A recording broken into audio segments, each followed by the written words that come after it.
Olá, como vai você? Aqui estamos novamente nessa sequência de estudos sobre o livro de Jó, na série A Bíblia Comentada por Rodrigo Silva. O Dr. Rodrigo, como você bem sabe, me convidou para estudar com você o livro de Jó. E nós já tivemos 12 aulas sobre o livro de Jó. Estamos agora na nossa 13ª aula, chegando já ao final do livro e as lições que nós podemos aprender deste livro na Bíblia. Realmente é um livro extraordinário. Espero que você tenha desfrutado desta experiência e que nós possamos agora concluir o nosso estudo. Vamos voltar aonde nós deixamos na aula 12.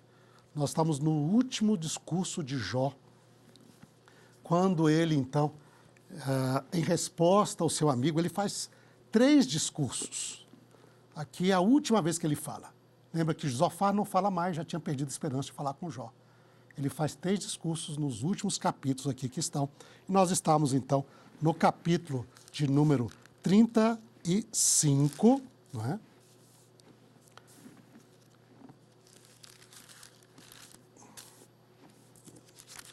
Desculpa aqui, é o verso, na verdade, 35, é o capítulo 31. Capítulo 31, no verso 35. Lembra que Jó, então, declarou, diante das acusações de pecados específicos que ele fez acerca de Jó, de ele oprimir os pobres, necessitados, as viúvas, né? Procurar no ouro a sua esperança, só apoiar os juízes, os poderosos da terra e oprimir os necessitados, os pobres da terra. Jó aqui declara que a sua vida tinha sido uma vida íntegra diante de Deus.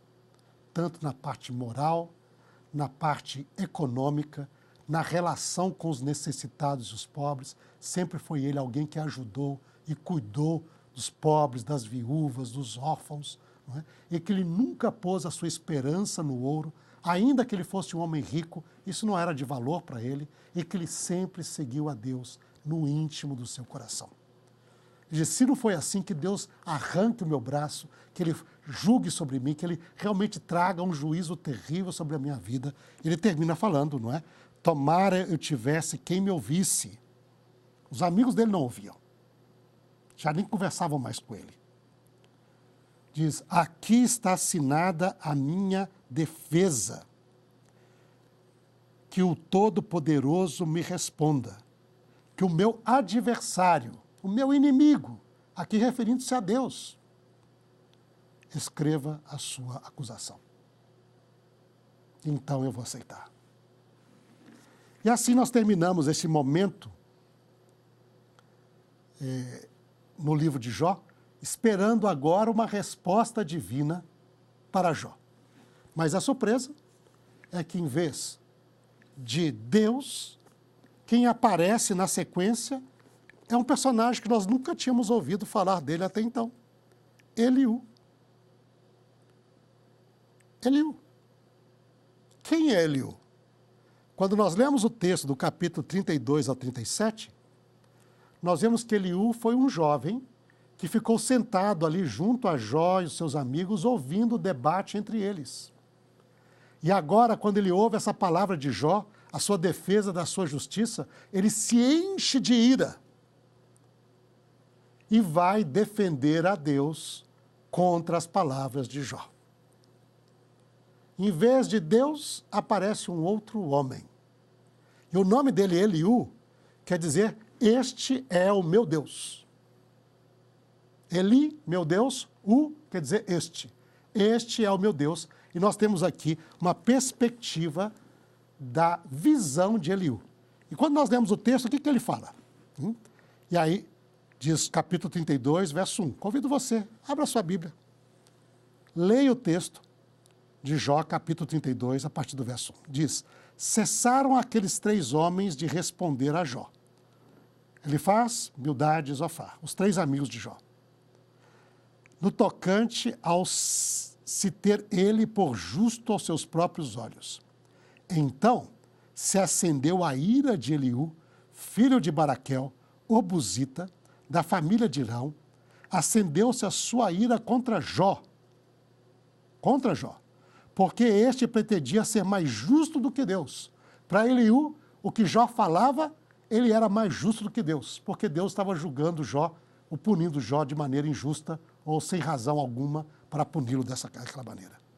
Também a sua ira, verso 3, se acendeu contra os 3 amigos, porque mesmo não achando eles o que responder, condenavam a Jó. Eliú, porém, esperava para falar a Jó, pois eram de mais idade do que ele. Vendo Eliú que já não havia resposta na boca daqueles 3 homens, a sua ira se acendeu e ele começa a falar. E fala 4 discursos. Ele fala para os 4, fala por Jó, fala por Elifaz, fala por Bildade, fala por Zofar. 4 discursos. Começa o discurso dele assim, capítulo 32, verso 6. Disse Eliú, filho de Baraquel, Buzita, eu sou de menos idade, e vós sois idosos. Arreceei-me e temi, eu tive medo. Fiquei assim, né? De vos declarar a minha opinião. Fiquei calado. Dizia eu, fale os dias, e a multidão dos anos ensine a sabedoria. Na verdade, há um espírito no homem, e o sopro do Todo-Poderoso o faz sábio. Os de mais idade não são os que são mais sábios, nem os velhos, os que entendem o que é reto. Você não precisa de idade para poder ser sábio. O Espírito de Deus é que dá sabedoria. Hein? Um jovem pode ser muito sábio, como é o meu caso. Pelo que digo, dai-me ouvidos, e também eu declararei a minha opinião. Eis que aguardei as vossas palavras, e dei ouvido às vossas considerações, enquanto, quem sabe, buscáveis o que dizer. Atentando, pois, para vós outros, eis que nenhum de vós houve que refutasse a Jó, nem que respondesse às suas razões. Não vos desculpeis, pois, dizendo, achamos sabedoria nele, em Jó. Deus pode vencê-lo e não o homem. Que isso? Não. Ora, ele não me dirigiu palavra alguma, ele me viu aqui, mas não falou comigo. Nem eu lhe retorquei com vossas palavras. Jó, os 3 amigos estão pasmados, já não respondem, faltam-lhe as palavras. Acaso devo esperar, pois não falam? Estão parados e nada respondem? Também eu concorrerei com as minhas respostas, declararei a minha opinião, porque tenho muito o que falar. Tenho muito. Diz aqui, capítulo 33, veja como ele se considera ele mesmo. Hein? Capítulo 33, verso 3. Hein? Diz, as minhas razões provam a sinceridade do meu coração. Os meus lábios proferem o puro saber. O Espírito de Deus me fez. O sopro do Todo-Poderoso me dá vida. Se podes, contesta-me, Jó. Se você pode, você respondeu aos seus amigos. Vamos ver se você consegue responder a mim. Se você pode, me responde. Hein? Dispõe bem as tuas razões perante mim e apresenta-te. Eis que diante de Deus eu sou como você é. Também sou formado do mesmo barro. Por isso, não te inspiro terror nenhum, não é mesmo? Ora, Jó, é aqui. Aqui está. Vai continuar, se nós continuarmos a ler aqui, diz, aqui está o indivíduo que tem o verdadeiro saber. Eu sou o dono do saber. E vou defender a Deus contra você e te acusar, Jó. E aí, quando nós lemos os discursos dele, se você notar, Jó justifica a Deus, condenando Eliú, ele justifica a Deus, condenando sistematicamente a Jó do seu pecado e a justiça de Deus ao punir Jó daquela maneira. No final, nós temos, quando lemos todos estes capítulos, do 32 ao 37, nós temos mais um advogado de Deus e acusador de Jó. Não muda muito. Se você ler todos os capítulos, nós temos tempo aqui para ler isto. Se você ler cada um desses capítulos, você vai ver que Eliú não traz nada de novo, a não ser aquilo que já tinham falado os amigos de Jó. Na verdade, se a gente comparar, vários dos argumentos dele são argumentos que os amigos já tinham apresentados. Nada de novo. Eliú, na verdade, pensava de si mesmo muito mais do que a realidade. Ele simplesmente se tornou mais um advogado de Deus, acusador de Jó. E depois, quando termina Eliú, no capítulo 37, ninguém responde Eliú. A gente espera que Jó iria responder Eliú? Não. Imediatamente, quando Eliú termina, muda a cena e aparece Deus falando com Jó. Hein? E é isso que nós vemos aqui nos diálogos de Deus agora com Jó. Do capítulo 38 até o capítulo 42, o último capítulo, Deus vai falar com Jó em 2 discursos. Nós temos ali, o primeiro discurso vai do capítulo 38, verso 1, até o capítulo 40, verso 2. E depois nós temos uma resposta de Jó breve a Deus, e depois, então, no 40, a partir da metade do 40 em diante, Deus faz o segundo discurso até o capítulo 42, né, no início do capítulo 42. 2 discursos de Deus. E vamos ver o que Deus faz. Então, finalmente Deus aparece. Finalmente Deus aparece. Eliú ficou assim, suspenso. Termina, ninguém responde. Será que Deus agora aparece porque, na sequência, ele se identifica com Eliú? Será que Deus agora é aquele que responde, mas não responde? Ele não fala com Eliú, ele fala com Jó. Então ele está do mesmo lado de Eliú. Eliú está do lado de Deus. Como entender isto? Vamos ver aqui como começa esses discursos de Deus com Jó. Capítulo 38, verso 1 diz, depois disto, depois das palavras de Eliú, o Senhor, do meio de um redemoinho, respondeu a Jó. E ele vai dizer o seguinte, e temos aí então, nos versos 2 a 3. Quem é este que escurece os meus desígnios com palavras sem conhecimento? Cinge, pois, os lombos como homem, pois eu te perguntarei e tu me farás saber. Onde estavas tu quando eu lançava os fundamentos da terra? Deus então conclama. É interessante, diz, Deus falou a Jó. E ele pergunta, quem é este que obscurece os meus desígnios com palavras sem entendimento? Sobre quem Deus estava falando? Era sobre Jó? Era sobre os amigos de Jó? Era sobre Eliú? A pergunta de Deus não é específica, ela fica meio aberta. Ela diz, cinge, e daí quando ele fala cinge, está na segunda pessoa. Então ele está falando com Jó. Cinge os lombos, eu vou perguntar e você vai me responder. A primeira pergunta foi na terceira pessoa. A segunda ordem agora está na segunda. Deus fala com Jó. Aparentemente, Deus está se referindo aqui a Jó. Alguém que escurecia os desígnios de Deus com palavras sem entendimento. Seria Jó? E Deus vai fazer várias perguntas. E as perguntas divinas aparecem aqui desde o verso 4 e vai até o capítulo 39, verso 30. E ele foca a criação, o poder de Deus na criação. E onde estava Jó neste momento? Diz ali, não é? Onde estavas tu quando eu lançava os fundamentos da terra? Dize-me, se tens entendimento. Quem lhe pôs as medidas, se é que o sabes? Ou quem estendeu sobre ela o cordel? Verso 5 do capítulo 38. Sobre que estão fundadas suas bases? Sobre que ele assentou a pedra angular? Quando as estrelas das alvas juntas alegremente cantavam, rejubilavam todos os filhos de Deus? Quem fez isto? Hein? Ou quem encerrou o mar nas comportas, quando irrompeu da madre? Quem lhe pôs nuvens por vestidura, escuridão das fraldas?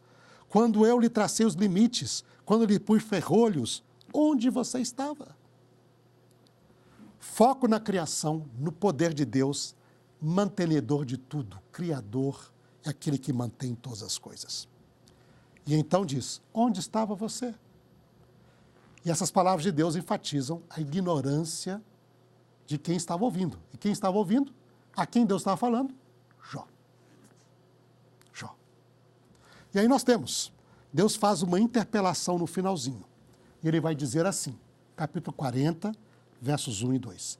Disse mais o Senhor a Jó, acaso quem usa de censuras contenderá com Todo-Poderoso? Quem assim argue? a Deus, que responda. E novamente volta para a terceira pessoa. Deus está falando aqui de Jó. Jó responde e diz, sim, Senhor, sou eu. Então Jó responde nos versos 3 a 5. Jó respondeu ao Senhor e diz, sou indigno. Que te responderia eu? Ponho a minha mão na minha boca. Uma vez falei, não replicarei. Aliás, 2 vezes, porém não prosseguirei. Sou eu, Senhor. Quem é que escurece os teus desígnios? Quem é, Senhor, que censura e contende contigo? Quem está arguindo com o Senhor? Sou eu, Senhor. Sou indigno. Mão na boca. Não posso falar nada. E aí, Deus, de novo, se dirige a Jó. Capítulo 2, discurso divino. Jó 40, versos 6 até o 41, 34. Segundo discurso divino. Aí nós temos então ali este momento que Deus fala pela segunda vez com Jó. E ele interpela Jó de novo. Verso 6. Então o Senhor, do meio de um redemoinho, respondeu, falou com Jó e disse, cinge agora os ombros como homem, e eu te perguntarei, e tu me responderás. Acaso anularás tu de fato o meu juízo? Ou me condenarás para te justificares? Ou tem braços como Deus e podes trovejar como a voz como ele o faz? Deus interpela, eu vou te perguntar, Jó, me responde. Você por acaso é poderoso como Deus? Você está querendo se justificar e me condenar? Está na segunda pessoa. Você tem um braço tão forte para poder prevalecer contra mim? Você pode trovejar como Deus faz? E aí nós vemos uma série de perguntas a Deus. De Deus a Jó. Ele vai falar, você viu o hipopótamo? Você tem poder sobre ele? Você viu, por exemplo, você conhece as aves e sabe o tempo delas? As cabras montesas, como eu conduzo este mundo? Você sabe dessas coisas, Jó? Não? Jó, o que você conhece no final? Repreensão a Jó, foco no poder de Deus e na incapacidade de Jó como ser humano. Quando chega ao final desta repreensão, nós vemos então no capítulo 42 a resposta de Jó. 42, 1 a 6. Jó disse, então respondeu Jó ao Senhor, bem sei que tudo pode, Senhor. O Senhor é o Senhor Todo-Poderoso. Nenhum dos teus planos podem ser frustrados, Senhor. Nenhum deles. Quem é aquele, como disseste, que sem conhecimento encobre o conselho? Veja que Jó repete as perguntas que Deus fez para ele nos 2 discursos. Isso está no primeiro discurso, é a primeira pergunta de Deus. Quem é aquele que... Sou eu, Senhor. Sou eu. Na verdade, falei do que não entendia. Coisas maravilhosas demais para mim. Coisas que eu não conhecia. De novo, verso 4. Ele diz, escuta-me, pois, havias dito, falando do discurso de Deus, e eu falarei. Eu te perguntarei e tu me ensinarás. Ele se refere às palavras que Deus falou no primeiro discurso, no verso 3, escuta-me, pois eu falarei, eu te perguntarei. E ao que ele falou no segundo discurso, eu te perguntarei e tu me ensinarás. Diz, eu, Senhor, eu te conhecia só de ouvir, mas agora os meus olhos te veem. Os meus olhos te veem. E por isto eu me abomino e me arrependo no pó e na cinza. Como compreender esse discurso de Deus e as respostas de Jó? Finalmente, Deus colocou Jó no seu lugar como ser humano pecador? Muita gente entende o texto dessa maneira. Aquilo que ele faz, que Bildade, que Zofar, que Eliú não conseguiram, Deus agora conseguiu fazer? Ou seja, Jó reconheceu o seu estado e se arrependeu, dizendo, eu me arrependo no pó e na cinza. Jó finalmente deixou a sua arrogância e se arrependeu? Será que é isto que está escrito aqui na Bíblia mesmo? Será que são estes os significados? E aí, imagina, os amigos de Jó e o próprio Eliú. O texto não nos diz se eles ouviram ou não a voz de Deus. Mas vamos imaginar que eles tenham ouvido. Uau, a satisfação que eles sentiram como advogados de Deus. Finalmente Deus falou. E Deus colocou Jó no seu lugar. Nós fomos fiéis servos de Deus, seus advogados, condenando a Jó, dizendo que ele tinha de se arrepender. Ele não quis se arrepender de modo nenhum dos seus pecados, do seu mal. Mas agora Deus falou. Jó finalmente se arrependeu. Deixou a sua arrogância e se colocou no seu lugar. E voltou para Deus. Uau! É isto que é o significado deste texto? Nós vamos agora para a nossa última classe, última aula, nosso próximo encontro, onde nós vamos concluir este estudo de Jó. Será que é isto realmente que aconteceu? Aguardo você para este próximo estudo e creio que Deus irá nos dirigir neste momento final. E creio que as lições que podemos tirar deste livro são surpreendentes. Sem dúvida, serão uma bênção para a sua vida. Próxima vez, então, aguardo você. Um grande abraço. Que Deus te abençoe.